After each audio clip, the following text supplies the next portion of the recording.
mean, the first time I heard of a sex robot was probably maybe 10 years ago. And it was this video, and a bunch of people, and I was in graduate school, sent me this video because I knew I was studying sex.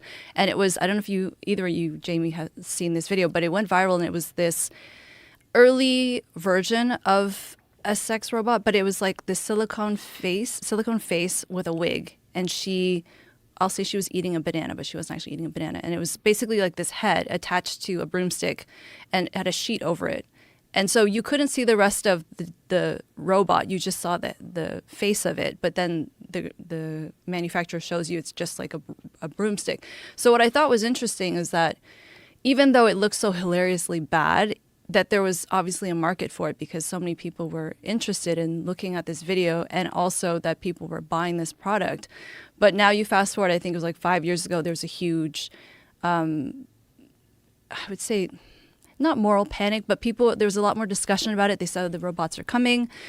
I don't think the technology was quite there yet. I wrote about it quite a bit at the time. And now they're saying in probably another year or two, it's going to be really coming in terms of the popularity that these robots are going to be incorporated into everyday life in some cases. Because when I think of social media, the internet, AI, like you said, is becoming so mainstream and so ubiquitous.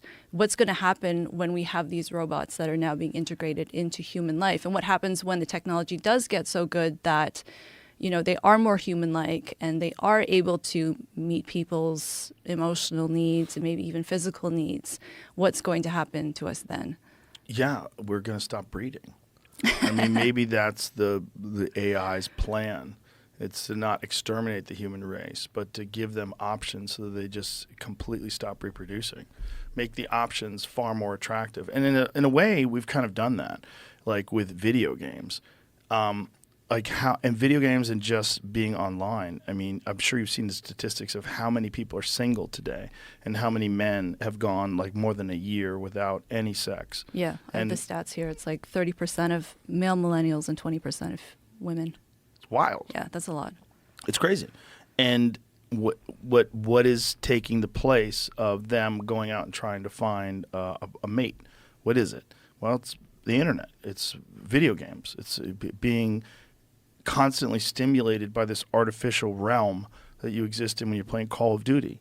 And it's, interacting with people only online and not having to go out to have just some sort of intellectual or some sort of a social discourse.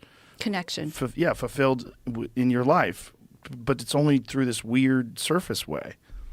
Do you think that AI video games, that not avoidance of in-person connection, but that fulfillment of connection through online means, do you think that's going to become a replacement for real-life interaction eventually?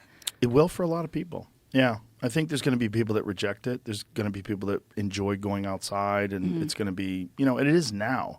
It's a thing where, people post on their social media, they're out hiking, and they're giving people advice like, hey, put your phone down, go out, experience the real world. But, in a lot of cases, it's falling on deaf ears because it's not as fulfilling for people that are, very uncomfortable with social situations now. And I think young people in particular, are more and more uncomfortable than ever before in those types of situations because they don't have any experience in them anymore. And they're just, most of the time, they're not interacting with people. My real fear, my genuine fear, and I don't even know if it's a fear, my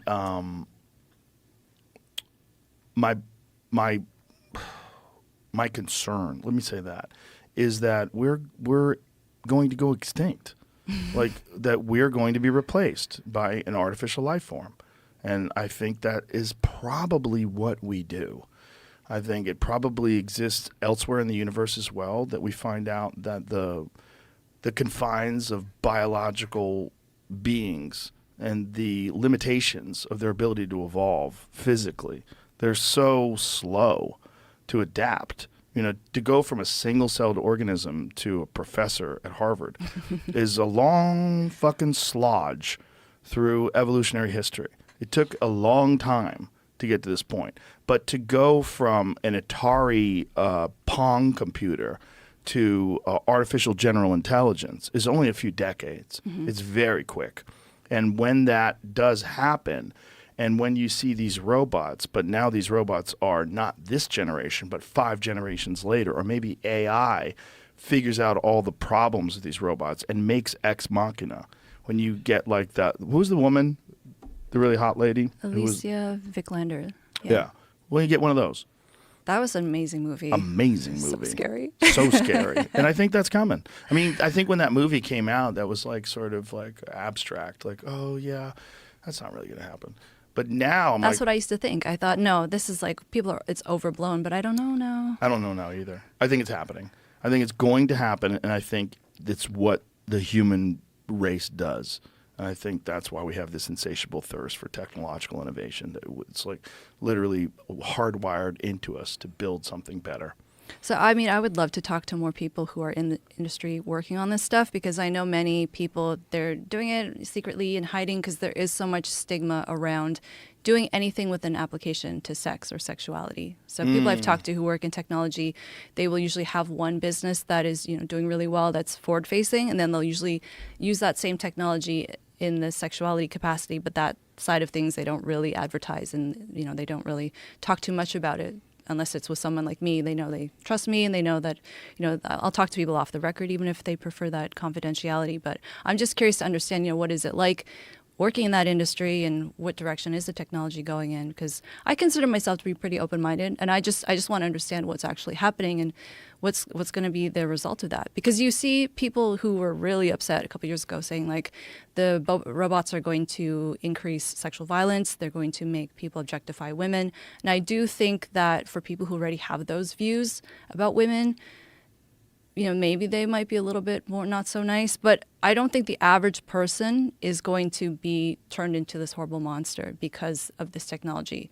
But, now it's becoming so mainstream. I don't know. I'm always open to changing my mind as well. So I'm curious to hear what people think about it. Well, don't you think that just like social media kind of stunts people's ability to communicate in real life, that sex robots will stunt people's ability to have a real, meaningful, romantic relationship with someone? I think if you've never been with someone, or if you are particularly selfish, probably. Yeah. Because I previously thought most people will prefer a real-life person to a robot.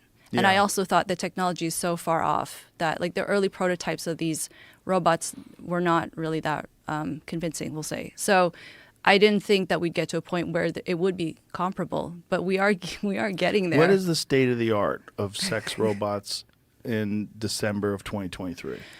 Can we see something? What does it look like? I mean, they look like pretty good physically. They look, they're obviously